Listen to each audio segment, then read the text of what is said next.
Hello दोस्तों, आज इस वीडियो में हम बात करेंगे मोटिवेशन या फिर प्रेरणा पर।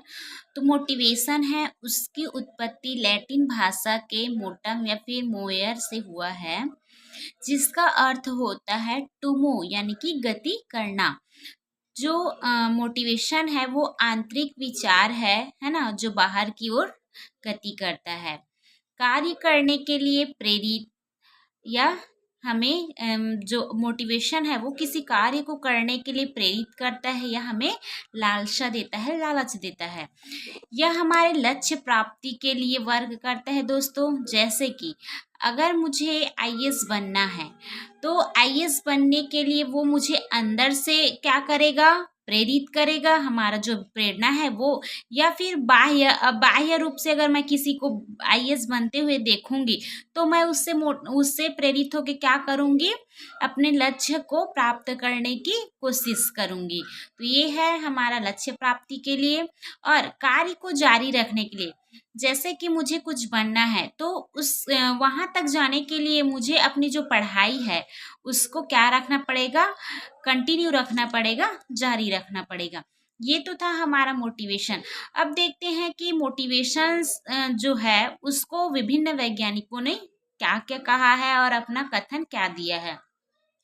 तो स्किनर है, उनका कहना है कि जो मोटिवेशन है वो राजमार्ग है ना, अभिप्रेरणा अधिगम का सर्वोत्तम राजमार्ग है, ऐसा स्किनर का कहना है।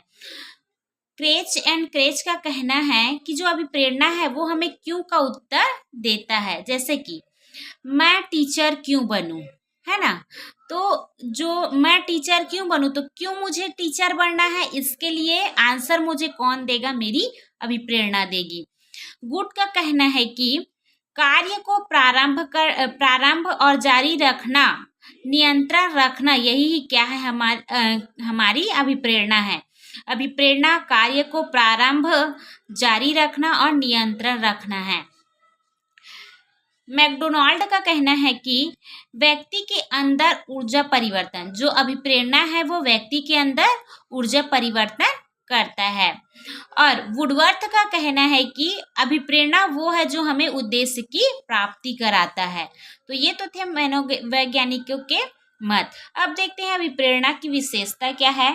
तो अभिप्रेरणा जो है वो अधिगम का आधार है, इसको कहने वाले हैं सोरेनसन। इन्होंने अधिगम को अभिप्रेरणा का आधार कहा है। व्यवहार को नियंत्रित करता है, कार्य निरंतरता और ऊर्जा में परिवर्तन लाता है। अभिप्रेरणा का मुख्य आधार चालक हृदय पात, यानी कि ये जो होता है अभिप्रेरणा जो होता है वो जो चालक हृदय होता है उसके लिए एक राजमार्ग का कार्य करता है। अभिप्रेरणा में व्यक्ति का व्यवहार लक्ष्य से निर्देशित होता है। यह भावात्मक, इसमें जो भावात्मक पक्ष है वो अधिक उम्र रहता है, मतलब इसमें जो भावात्मक पक्ष वो ज़्यादा मायने रखता है। अब देखते हैं अभिप्रेरणा के प्रकार। तो पहले तो हम निगेटिव और पॉजिटिव देखते हैं, उसके बाद जो विभिन्न मनोवैज्ञानिक हैं उनके द्वारा अभिप्रेरणा के प्रकार दिए गए हैं उनको देखेंगे। पहला है हमारा positive motivation and negative motivation. तो पॉजिटिव मोटिवेशन में जो बच्चे हैं, जो पॉजिटिव मोटिवेशन है बच्चों के अंदर स्वतः ही उत्पन्न होते हैं, और जो निगेटिव है वो बच्चों को बाहर से मिलता है ना, बच्चों के अंदर बाहर से आता है ना। शिक्षक द्वारा वाद विवाद आयोजन, जैसे कि टीचर वाद विवाद प्रतियोगिता रखता है तो उसमें बच्चे जो है वो एक दूसरे के प्रति वाद विवाद करते हैं, तो उस स्थिति में उसके अंदर पॉजिटिव अभिप्रेरणा आती है ना, कि अगर वो कुछ वहाँ पे वो सफलता हासिल करेगा वाद विवाद प्रतियोगिता में, तो उनके अंदर एक सकारात्मक भाव जो है कि मैंने इस कार्य को अच्छा कर लिया, ये वाला जो भाव है उसके अंदर आएगा, वो क्या है, पॉजिटिव है। इसके विपरीत अगर टीचर किसी बच्चे को डराता है ना, या फिर उसको भयभीत करता है, या फिर उसको दंड देता है ना, या फिर कई बार क्या होता है, जो पुरस्कार है ना, वो भी बच्चों के अंदर निगेटिव अभिप्रेरणा को क्या करता है, निगेटिव अभिप्रेरणा का संचार करता है दोस्तों। अब देखते हैं थॉमसन के अकॉर्डिंग अभिप्रेरणा। तो थॉमसन के अकॉर्डिंग दो प्रकार की अभिप्रेरणा है, प्राकृतिक और कृत्रिम। प्राकृतिक जो होता है वो स्वाभाविक होता है और कृत्रिम अस्वाभाविक होता है। जैसे कि प्राकृतिक में स्वाभाविक क्या है, भूख लगना है, प्यास है और नींद है, ये क्या है हमारा प्राकृतिक है दोस्तों, ठीक है। और अस्वाभाविक में क्या आएगा, पद है, नौकरी है, सम्मान है, ये हमारा क्या है, कृत्रिम है, ये हमारे कृत्रिम अभिप्रेरणा है। सिमिलरली अब्राहम मैस्लो है, उनके द्वारा भी दो प्रकार बताए गए हैं अभिप्रेरणा के। अभिप्रेरणा जन्मजात होती है या अर्जित होती है। तो जन्मजात में क्या है, भूख है, प्यास है, नींद है ना, ये हमारे किस में आ जाएंगे, जन्मजात में। अर्जित में आएंगे हमारे सम्मान है, प्रतिष्ठा है और पुरस्कार, इसको हम बाह्य रूप से प्राप्त करते हैं दोस्तों, और ये हमारा अंदर रहता है आंतरिक रूप से। गैरिट के अकॉर्डिंग 3 प्रकार की अभिप्रेरणा बताई गई है, जैविक, मनोवैज्ञानिक और सामाजिक। जैविक यानी कि हमारा जो शरीर का जो अपना नीड है ना, जैसे कि भूख, प्यास, भय, क्रोध, प्रेम, ये सब है ना। और हमारा जो मनोवैज्ञानिक है वो क्या है, रचनात्मक चिंतन है ना। और सामाजिक में हमारा जो पद है, प्रतिष्ठा है, सम्मान है, वो सब आता है। अभी प्रेरणा के स्रोत के बारे में बात करते हैं। तो अभी प्रेरणा के निम्न स्रोत है, नीड है, ड्राइव है और इंसेंटिव है। नीड यानी कि हमारा क्या है, आवश्यकता, जैसे कि शरीर में किसी चीज की कमी होना, पानी की कमी है ना, तो उसके लिए हमारा ड्राइव क्या रहेगा, प्यास लगना, ठीक है। उसके बाद इंसेंटिव क्या रहेगा, पानी पीना, है ना। जैसे कि मुझे अगर भूख लग रही है, तो भूख लग रही है तो इसका हम नीड क्या होगा कि मेरे जो एनर्जी लेवल है वो कम हो जाएगा। एनर्जी लेवल कम होगा, वो क्या है, नीड है। और भूख जो है वो ड्राइव है। और खाना अगर मैं खा लूंगी, है ना, या फिर खाना क्या है मेरे लिए, इंसेंटिव है। सिमिलरली अगर थकान हो रहा है तो मैंने नींद पूरा नहीं किया है ना, नींद है इसका ड्राइव। थकान रहेगा तो नींद आएगा, और सोने के बाद जो नींद है, मतलब जो थकान है वो कम हो जाएगा, तो ये सोने के बाद इंसेंटिव है, ठीक है दोस्तों। अब देखते हैं अभिप्रेरणा चक्र। तो अभिप्रेरणा चक्र के 6 स्टेप्स बताए हैं।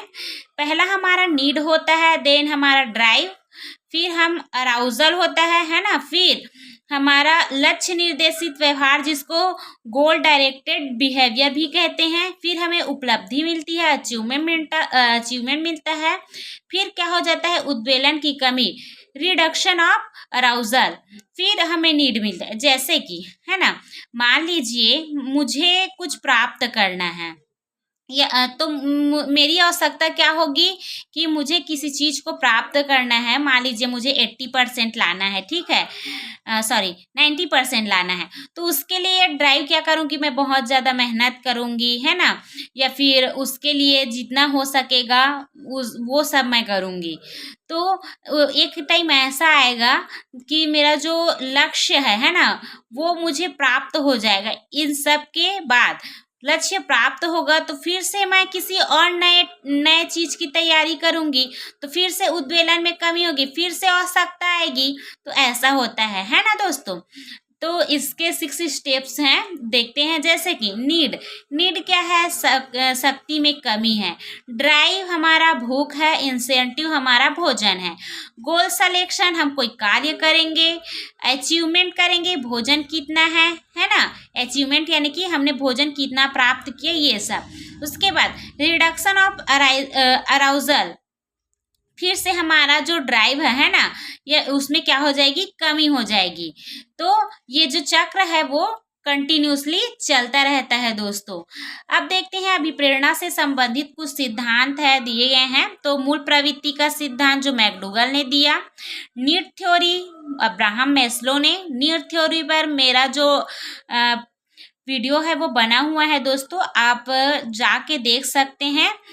मनोविश्लेषणवाद, ये फ्रायड के द्वारा दिया गया है। अंतर्नोद या प्रणोद हल के द्वारा, तो हल के द्वारा दिए गए जो सिद्धांत है उस पे भी मेरा वीडियो बना हुआ है। उसके बाद है हमारा द्विघटन स्वास्थ्य सिद्धांत, जिसको हर्गबर्ग ने दिया है ना। उसके बाद है प्रोत्साहन सिद्धांत, जिसको दिया है बाउल्स ने। और संतुलन स्थैर्य का सिद्धांत दिया है, स्थैर्य का सिद्धांत चैपलिन ने। और उपलब्धि प्रेरणा सिद्धांत दिया है मैक्लीलैंड ने, ठीक है। और क्षेत्रीय सिद्धांत दिया है कर्ट लेविन ने। तो इस प्रकार से जो सिद्धांत दिए गए हैं उनके बारे में अब देखते हैं। अभिप्रेरणा को प्रभावित करने वाले कारक तो क्या क्या है? पुरस्कार व दंड है, सफलता असफलता, प्रतियोगिता व सहयोग है, रुचि है, नवीनता है, आवश्यकता है, आकांक्षा है और कक्षा का वातावरण। ये सब हमारे अभिप्रेरणा है उसको क्या करते हैं? प्रभावित करते हैं। तो मिलते हैं दोस्तों नेक्स्ट वीडियो में।